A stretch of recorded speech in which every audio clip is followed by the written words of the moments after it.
I was going to do this blog out at the cemetery because I thought what a better place to make the point that we don't really own anything.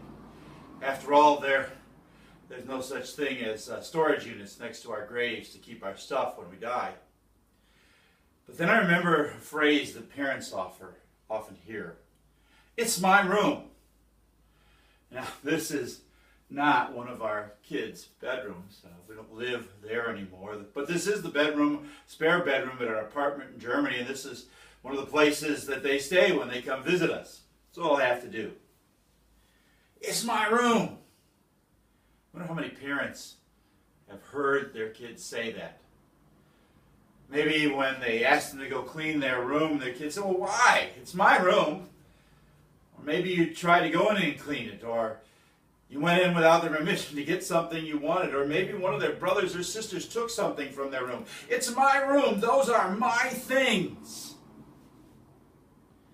I always would hear that and wonder, well, really? I thought I was paying the mortgage. Whose room is it really?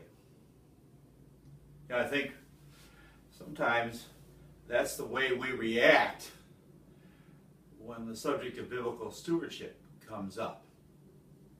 Oh, the church or some charity is going to ask for more of my money, or more of my things, or more of my talents, or more of my time. Is that really any different than our kids saying, it's my room? You know, the truth is, it's not their room. But it's not, their room isn't my room either.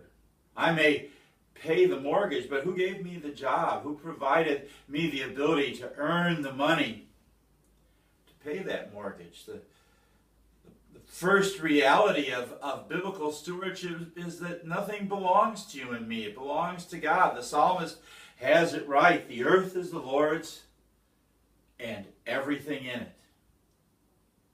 It all belongs to Him and not to me.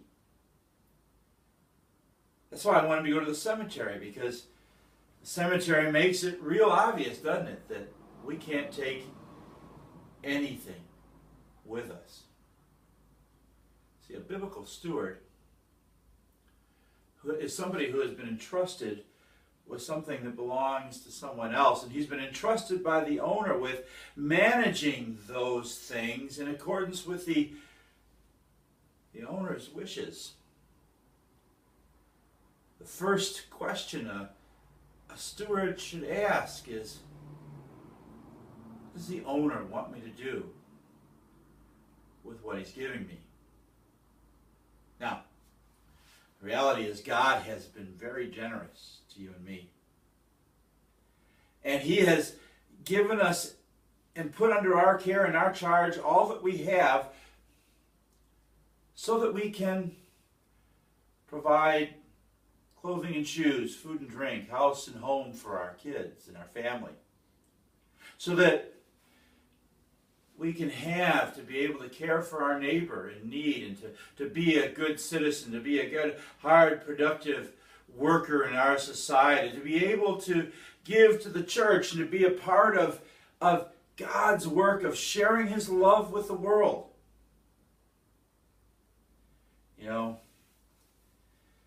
every decision we make, from what clothes we put on in the morning to the care and cleaning of our homes and our bedrooms, to how we portion food out to our children for dinner, to how we decide which school they're going to go to the decisions we make about what we're going to say to customers at work, to what we're going to give to the church. All of that is stewardship.